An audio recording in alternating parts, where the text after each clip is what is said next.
out of its body and continues with the rest of its playthrough. I just had to clench my butthole looking at this, bro. I don't know what I would do. Like, look, I know it's a crazy conversation, right? But what would you do? Like, if you took a dookie and you had a worm coming at you, bro? That, I don't know. I might just have to patch myself out the game at that point, bro. I don't know what to do at that point. Racist against rappers, they all look the same to him. They used to beg him not to egg him on Halloween. He told him holler back with the suede Pumas, dollar green. Nah, I mean, heated up till the temperature tarball. Y'all just gawk like gargoyle. What is going on, bro? Y'all aren't gonna understand because I'm gonna edit it down, but I literally just talked to myself for like a minute straight, bro. The microphone wasn't even plugged in. Anyway, today I brought some Tierzoo. I'm not gonna lie, I love Tierzoo videos, man. He scratches the nerdy part of my brain. Like, dude, I love me a good nature documentary, especially when it's got Dr. Attenborough on it. And yeah, I said Dr. Attenborough. I don't know if bro got a PhD, but to be honest, bro, he deserves one if he don't. We're looking at the worms tier list. I don't know how high tier a worm could get, but we might learn something today.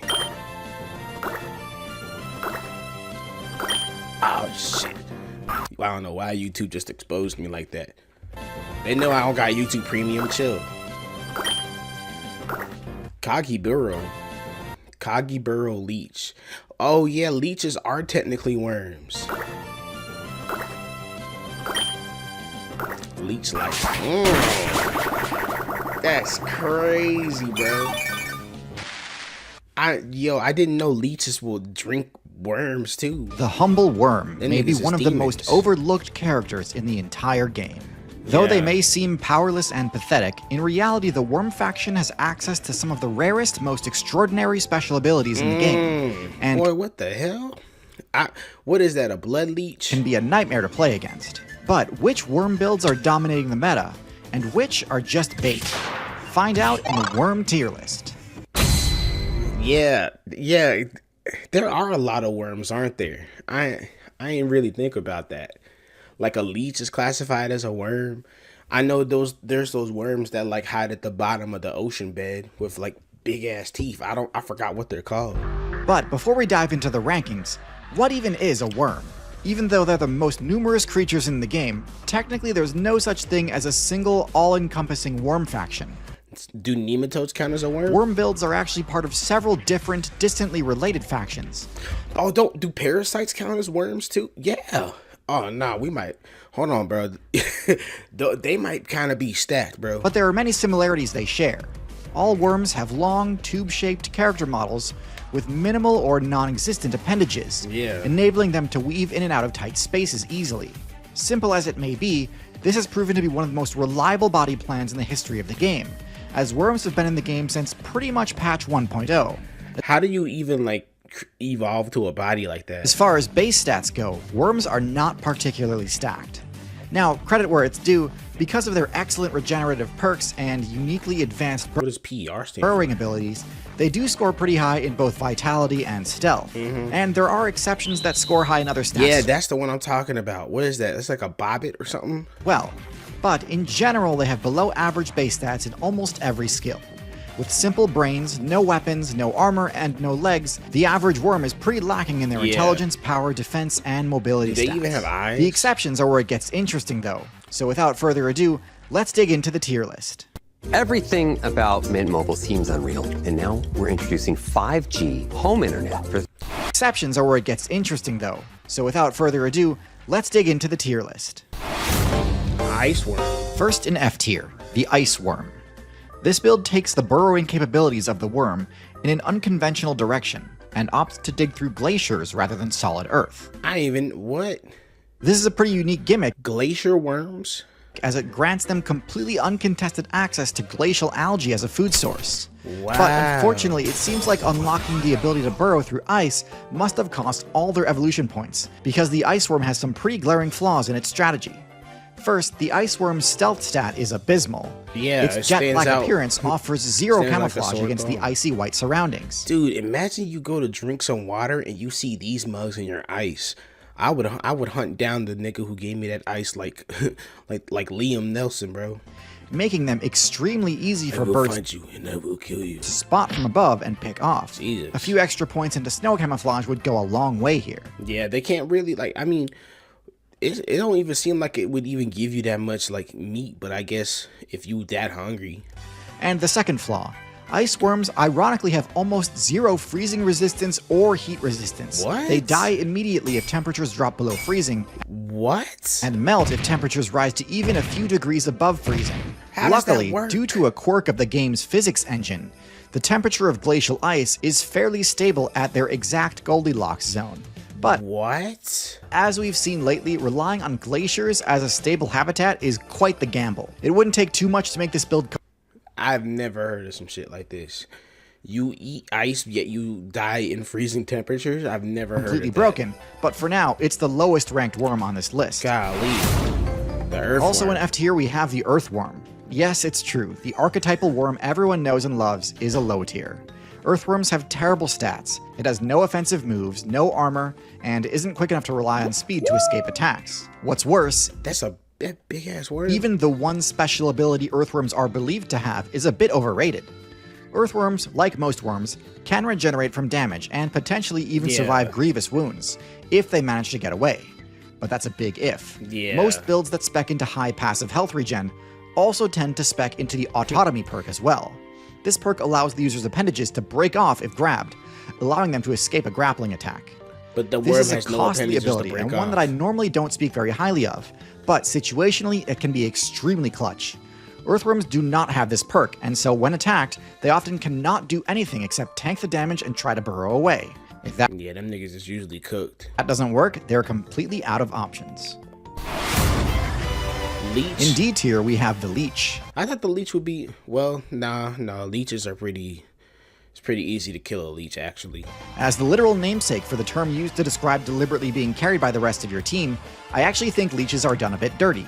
Yes, many leech players do fit the description, attacking a player in a higher weight class and just coasting off the free XP. But there are plenty of leech players who play an honest, active hunting strategy and have to fight to survive, same as any other predatory build. Like most other from the aquatic dangerous worm. builds, they thrive off of their strong matchup against low tiers like frogs, and spawn camp them mercilessly.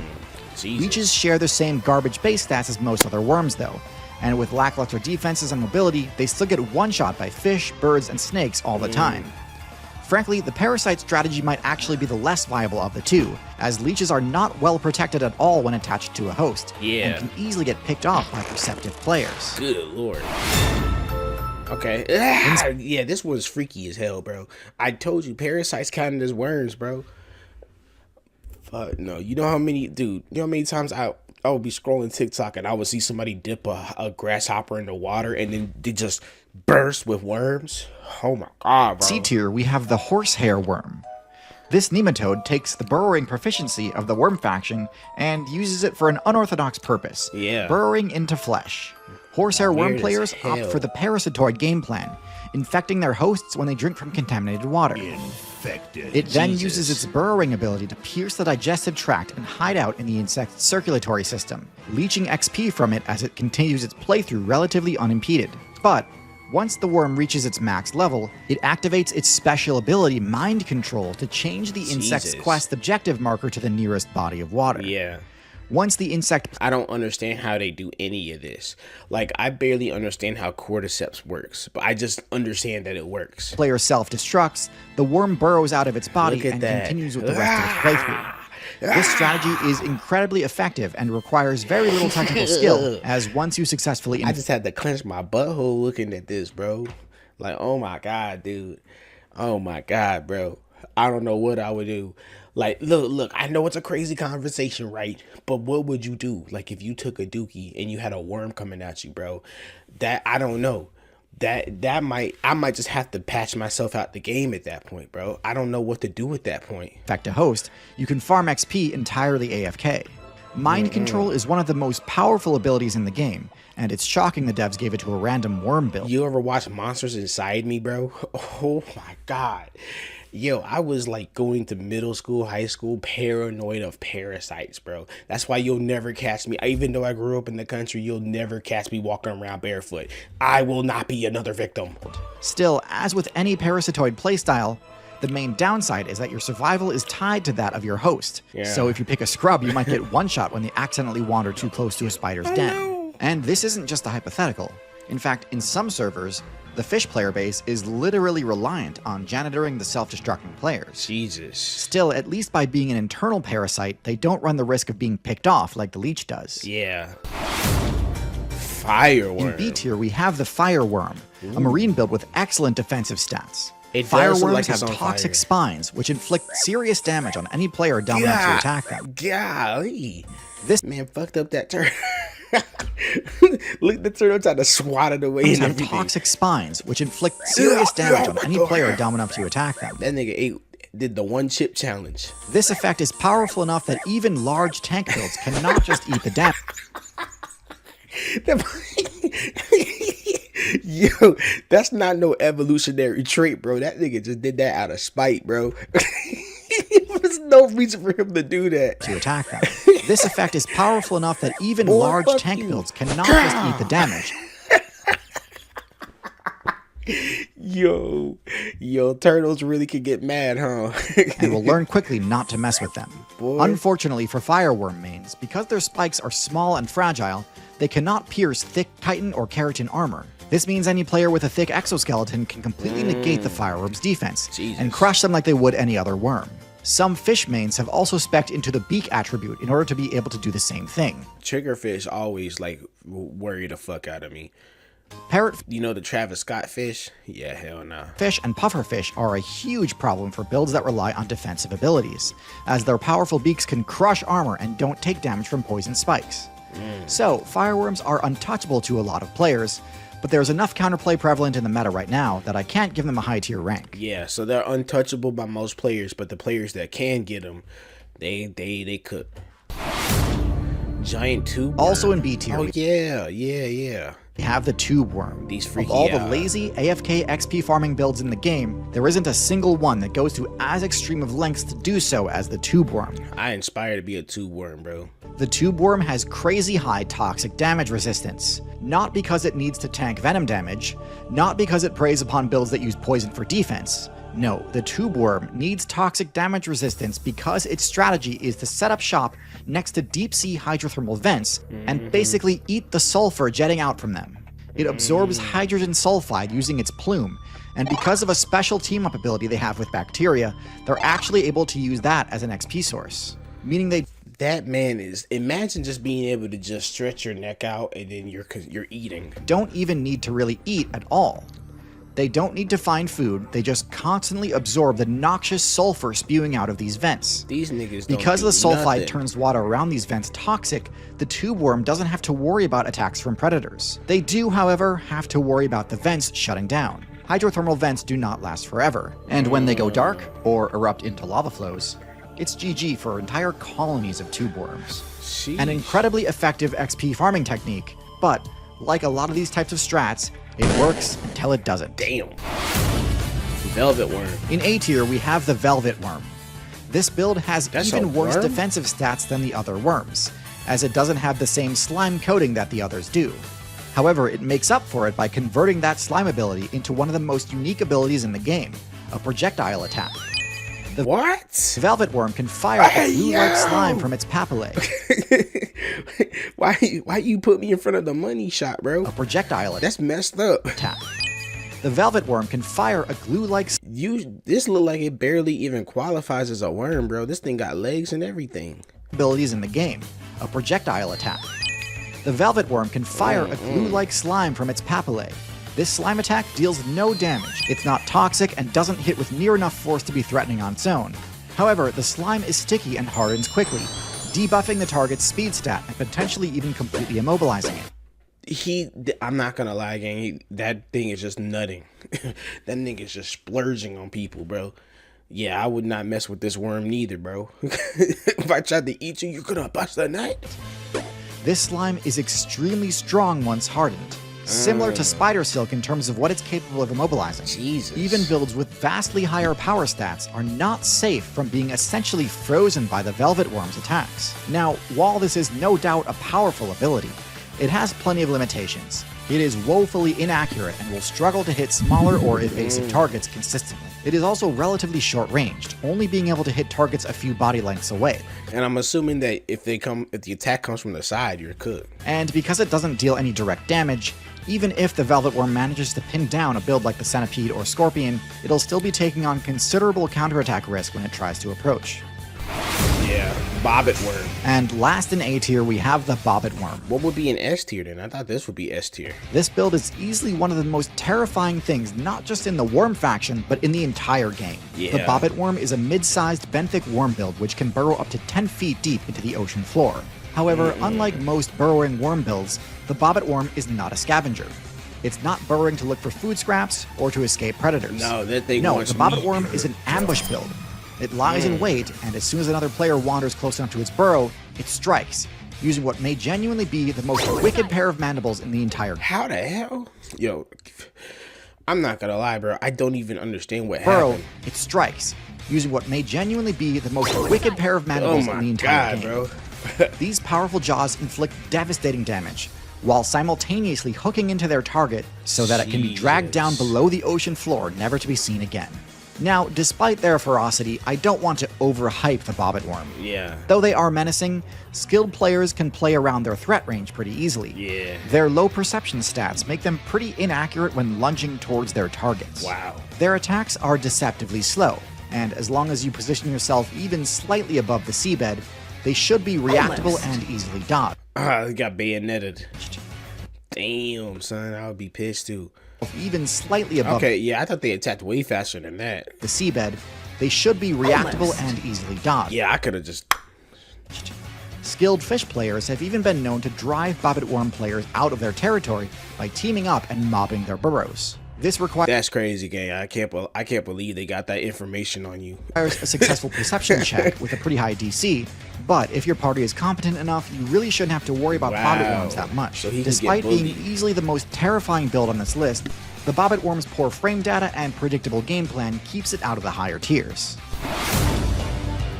What the hell is this? And in S tier, we have the Hammerhead Flatworm. Flatworms are the solo hunters of the Worm faction, and the Hammerhead Flatworm is one of the best at it. They're faster than other worms, which isn't saying a lot, but still it's Yeah. relevant. They possess a devastatingly powerful neurotoxic slime, the same toxin found in pufferfish and blue-ringed octopus, What? which they employ both offensively and Oh, defensively. he fucked that ant up. You see how he didn't even slow down at all, neither? Oh, But their nah. most recognizable feature, their wide, flat head, Yeah. was a bit of a gamble in terms of how they spent their evolution points. By speccing into the Hammerhead attribute, these flatworms sacrificed their ability to dig efficiently. But in doing so, they greatly boosted their perception stat. Similar to the Hammerhead shark, the flatworm's hammerhead is loaded with chemoreceptors, enabling the worm to track down prey by following its scent. This worm can smell? In addition to their toxic defense, flatworms are the best regenerators in the game, able to heal all the way back to full health, even when cut into tiny pieces. They can What? really only be permanently defeated by non-physical damage, such as dehydration, salt, acid, that sort of thing. Oh, Because it's wow. borderline unkillable through conventional combat, the Hammerhead Flatworm is the only worm Well, I would assume if you ate it too. That would be crazy if you could eat a flatworm and it grows back in your stomach. to achieve the rank of S tier. The Hammerhead Flatworm's excellent tracking abilities ensure that even without eyes, it knows exactly where it's going. What the hell? And even though I do have eyes, to be totally honest, sometimes I still get lost while exploring the internet. Or at least I used to, until I started using today's sponsor, Opera. Okay. Opera is You know my what? new mate Let for the the ad internet play. meta, It's only as fair. it's stacked with tons of powerful abilities other browsers wish they had. Here are some of my favorite ones. For keeping myself productive and avoiding getting sidetracked, I use Opera's tab features, like tab traces that leave subtle visual traces under my tabs, helping me retrace my steps at a glance. The darker the underscore, the more recently you visited the tab. This is super helpful and means I don't have to manually sift through all of my open tabs to find out where I just came from. And thanks to Tab Islands, I can group my tabs by project or theme. So all my animal stock footage clips stay in one place, meanwhile all of my travel planning stays in another. I can collapse and expand them as needed, keeping my workspace clean and clutter-free. I can even drag one tab down to activate the awesome split screen feature, which splits the window so I can work on two things at once without needing to switch back and forth between tabs or open a separate browser session. That actually dead ass sounds pretty helpful. Look, I can reopen all of my research in a single move. Opera is also super customizable, so I picked a theme that I felt really matched the fantasy gaming vibe that I love. It even has sound effects. For me, Opera's best feature is its built-in music player, which I can detach to fully control my music without needing to interrupt my workflow. I can even use it outside the browser, so I can edit while listening to my tunes. Same thing applies for videos. With the video pop-out feature, I can detach videos while browsing or using another app on my computer. For example, I can watch an educational video while I do my research or answer my emails.